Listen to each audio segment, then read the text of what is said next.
Good morning students, my self Renu teacher here.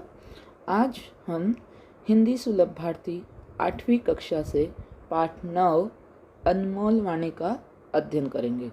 अनमोल वाणी में हम संत कबीर के दोहे और भक्त सूरदास के पद का अध्ययन करेंगे। तो सबसे पहले हम संत कबीर का परिचय देखेंगे।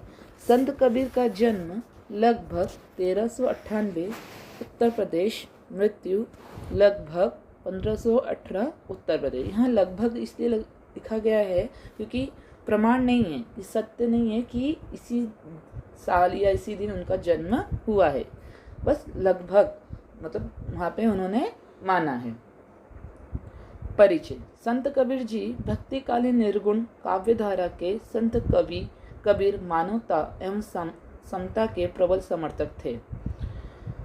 उनकी प्रमुख कृतियां हैं साखी, सबद, रमेनी। इन तीनों का संग्रह बीजक नामक ग्रंथ में किया गया है। मतलब संत कबीर ने जितने भी इनके दोहे वगैरह हैं उन्हें बीजक नामक ग्रंथ में उनका संग्रह मिला है और उन्हें साखी, सबद, रमेनी में विभाजित किया गया है। दोहों का अर्थ होता है, व्याकरण की भाषा में दोहा एक अर्ध सम्मात्रिक छंद है।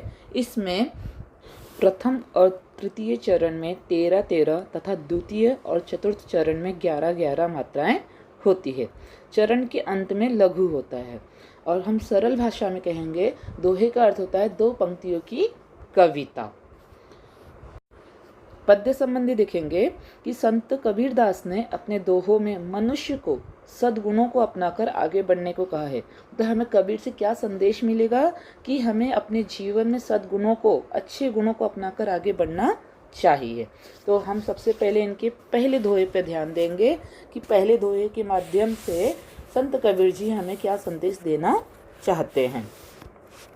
पहला दोहा है, जैसा भोजन खाइए तैसा ही मन होय, जैसा पानी पीजिए तैसी बानी होय, कबीरा तैसी बानी होय।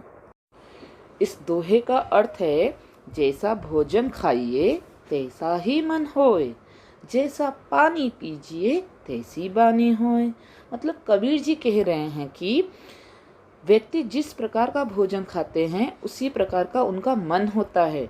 मनुष्य यदि अपनी अच्छी कमाई द्वारा भोजन खाता है तो उसका व्यवहार भी अच्छा ही होगा। यदि दूसरों को फंसाकर आजीविका प्राप्त करता है तो उसके मन में बेईमानी होगी। मनुष्य जिस तरह का पानी पीता है उसी तरह उसकी भाषा होगी। कबीर जी कहते हैं कि हम जैसा भोजन करेंगे वैसा ही हमारा मन हो जाता है, उसी प्रकार हम जैसा जल पीते हैं वैसी हमारी भाषा यानी वाणी हो जाती है।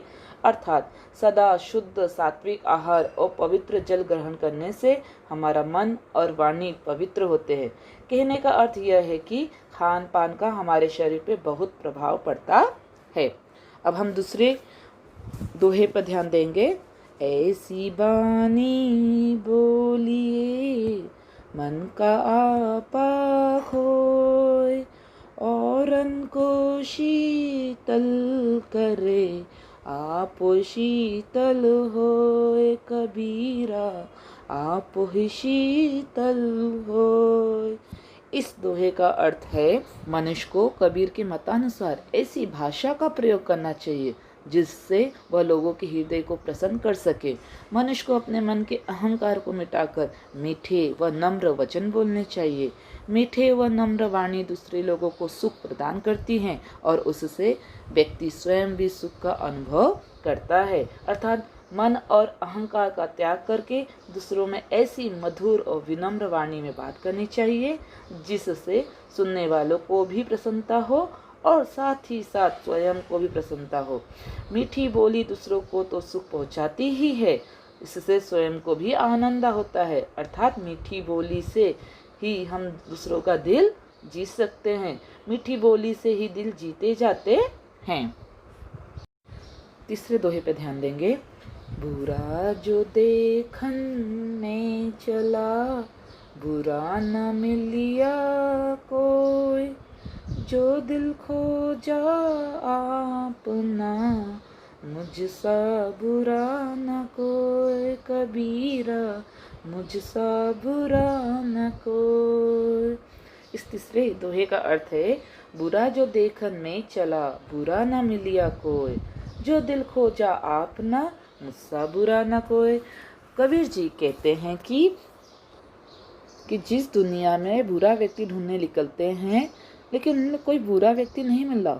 इसके पश्चात कवि ने स्वयं के मन में झांक कर देखा तो उन्होंने महसूस किया कि दुनिया में उनसे बुरा और कोई नहीं है। अर्थात कबीर जी कहते हैं कि मैं पूरा जीवन दूसरों के अवगुण देखने में ही लगा रहा, पर मुझे कोई बुरा आदमी नहीं दिखाई दिया। लेकिन जब मैंने आत्मविश्लेषण किया, अर्थात अपने मन में झांक कर देखा, तो पाया कि मुझसे बुरा कोई इंसान नहीं है।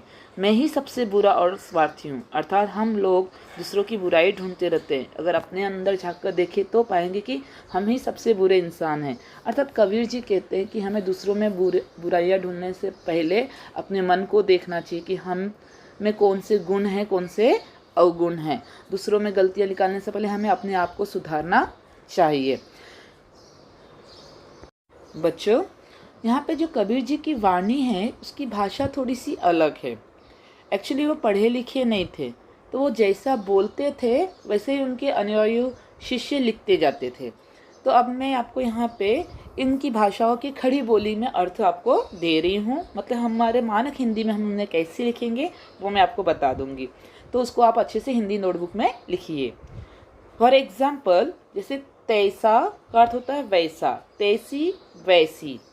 बानी वाणी, आपा अहंकार, औरन औरो, आपो स्वयं भी, मिलिया मिला, कोई कोई।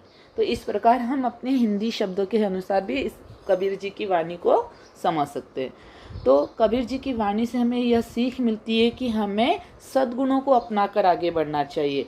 अच्छे गुण लो, दूसरों का बुरा ना करो, अच्छी बातें सोचो, तो ही हम दुनिया में आगे बढ़ सकते हैं।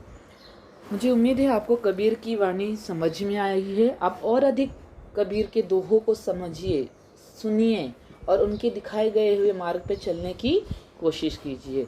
हम कबीर की वाणी के द्वारा, उनके दोहों के द्वारा अपने में बहुत सारा सुधार ला सकते हैं। आपको इस पाठ में कबीर की वाणी के दोहे, शब्दार्थ और प्रश्नोत्तर हिंदी नोटबुक में लिखना है। कल हम भक्त सूरदास के पद देखेंगे और उसका अध्ययन करेंगे। धन्यवाद।